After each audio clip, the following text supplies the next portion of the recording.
What if I told you there's a country in Europe where you can celebrate New Year's twice in one night, surf the world's biggest waves, and find a town that exists in a strange limbo? Portugal's secrets go far beyond beaches and pastries. Here, ancient traditions and mind-bending culture reveal a blueprint for a richer, smarter life. Let's dive in and discover how Portugal can change the way you see the world.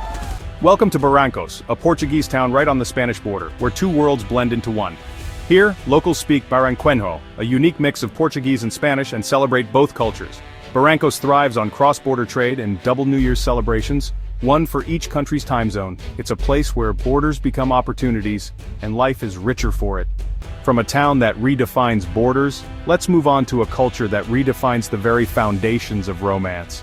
In many parts of the world, especially in Western cultures, dating is often a closed-off, exclusive affair from the very beginning. You meet someone, you start dating, and there's an immediate, unspoken pressure to define the relationship and lock it down. It's a model built on scarcity and possession. But in Portugal, particularly among the younger generations, there's a refreshingly different approach, one that values openness and a slower, more organic process of building trust. It's a long-term investment strategy applied to human connection, and frankly, it's brilliant. Instead of rushing into exclusivity, it's common for people in Portugal to date more openly at the start. This isn't about a lack of commitment, it's about the opposite. It's about giving a potential relationship the space it needs to grow without the artificial pressures of labels and expectations. They prioritize getting to know someone on a deep, fundamental level, understanding their values, their friends, their world, before making a decision to commit. This period of openness allows for a more authentic connection to form, one based on genuine compatibility rather than a race to a finish line. It's a lesson in due diligence that could save a lot of heartache and, metaphorically speaking, bad investments. This approach fosters an incredible sense of security and emotional intelligence. When a relationship does become exclusive, it's not because of social obligation or a fear of being alone. It's a conscious, deliberate choice made by two people who have already integrated into each other's lives in a meaningful way. They've met the friends, they've seen each other in different social contexts, and they've built a foundation of trust that goes beyond one-on-one dates.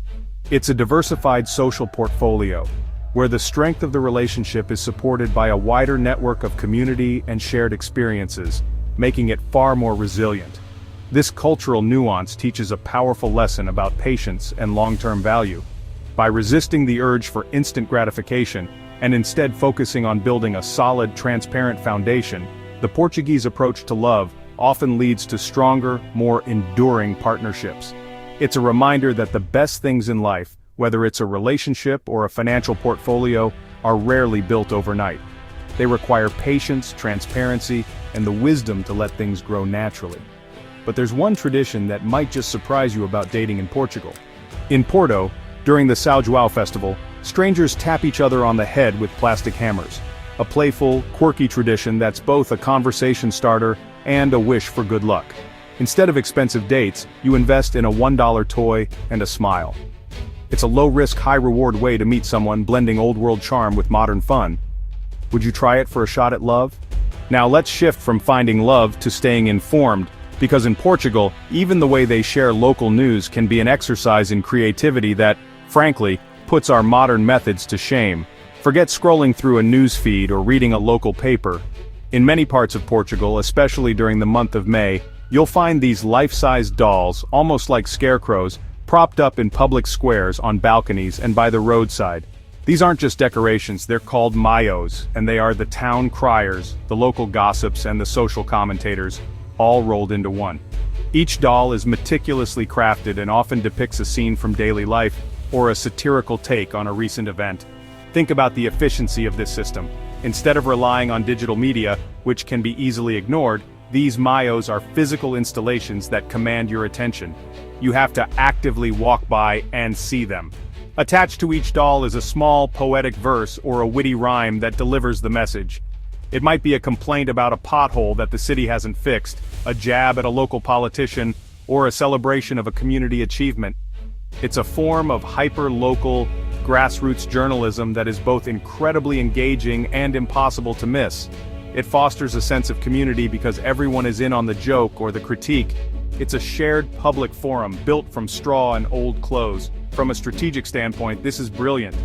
The Mayos tradition effectively gamifies local news.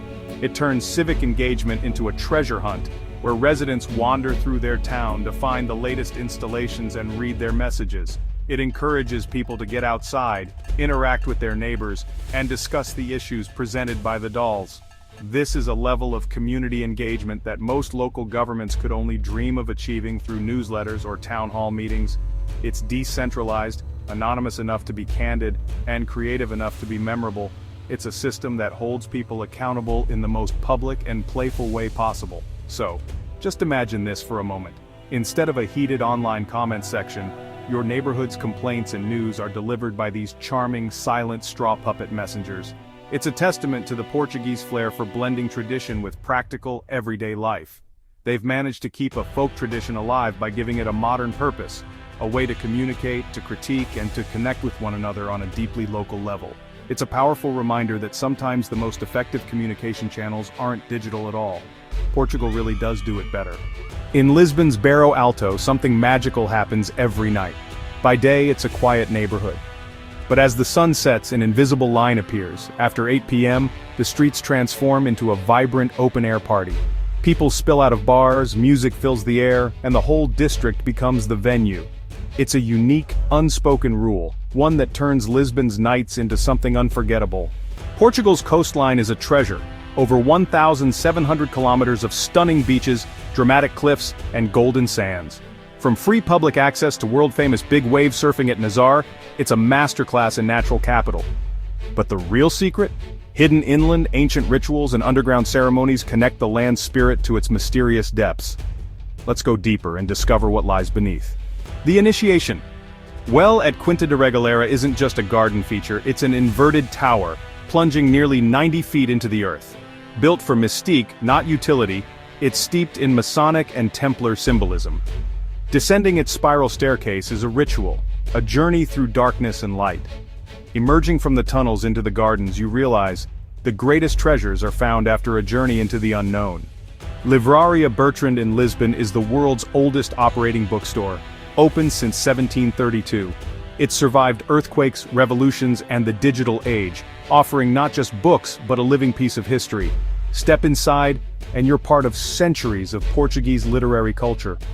Here, buying a book becomes a memorable event, a connection to knowledge and stories that endure.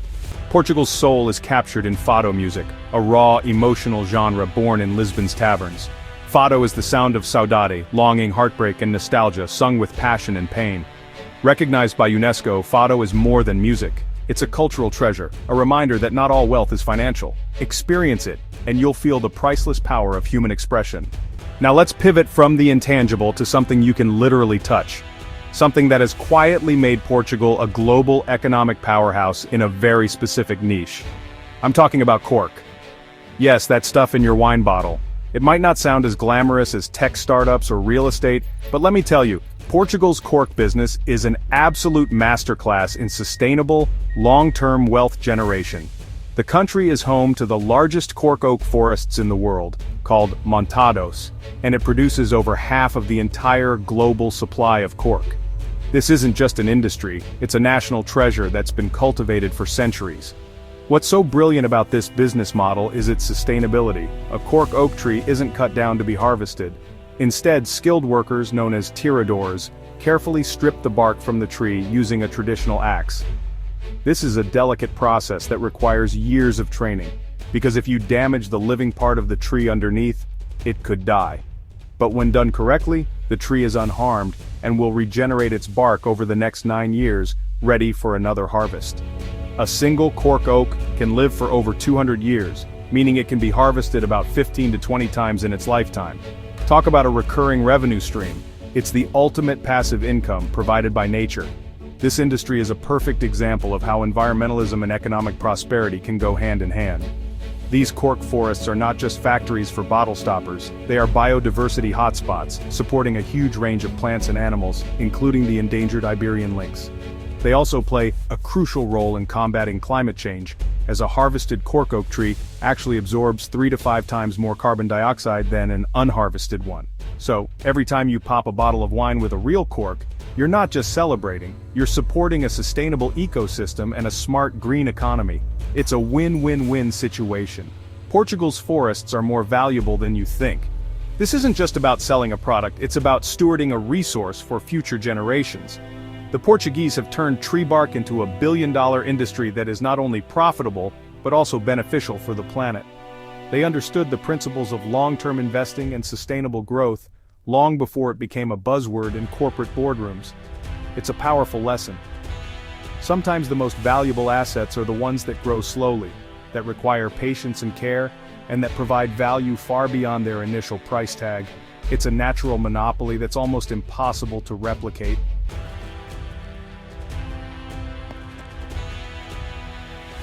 Walking through Portugal is like visiting an open-air art gallery. Azulejos are everywhere, from grand cathedrals to humble storefronts.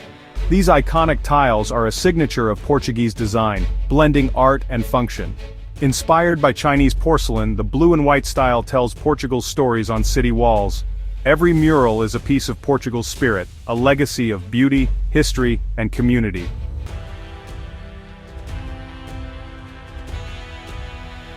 Imagine running a business from a space smaller than most closets. In Porto, Livraria do Simão is a bookstore so tiny, only one person fits inside at a time. The owner has curated thousands of books, stacked floor to ceiling, and offers a one-on-one personalized service. With minimal overhead and maximum creativity, he's turned a physical limitation into a thriving, unforgettable business. It's proof that with vision and hustle, even a closet can become a cash-flowing asset.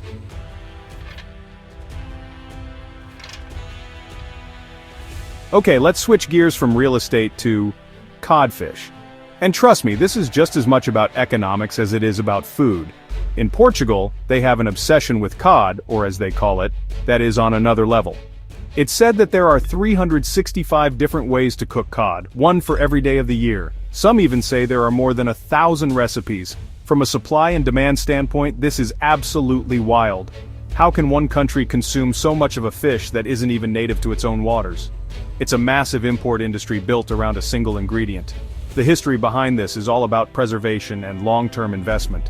Hundreds of years ago, Portuguese explorers needed food that would last for long voyages across the Atlantic.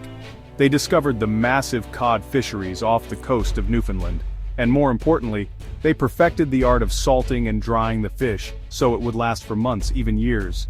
This turned cod into a stable, non-perishable asset. It was the ultimate long-term food storage solution before refrigeration even existed. This historical necessity evolved into a deep-seated cultural tradition that still drives a significant portion of their culinary economy today. Think about the financial implications of this tradition. Entire industries are built around the importation, processing, and distribution of bacalhau. It's a staple in every supermarket, every restaurant, and every home. On Christmas Eve, the traditional dinner is almost universally centered around boiled cod with potatoes and cabbage.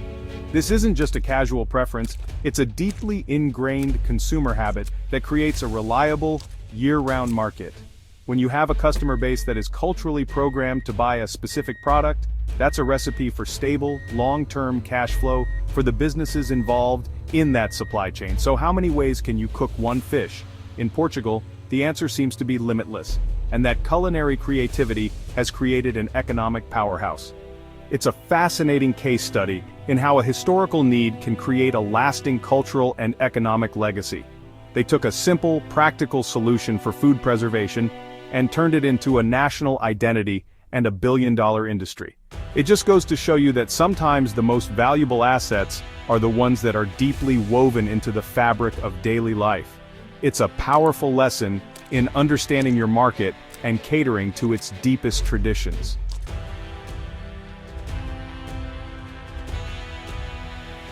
The Chapel of Bones in Evora is unlike any other tourist spot. Its walls are built from the bones of thousands, a chilling yet profound reminder of our mortality. The inscription above the entrance says it all: "We bones that are here, for yours we wait." It's not just a place to visit, it's a place that makes you reflect on what truly matters.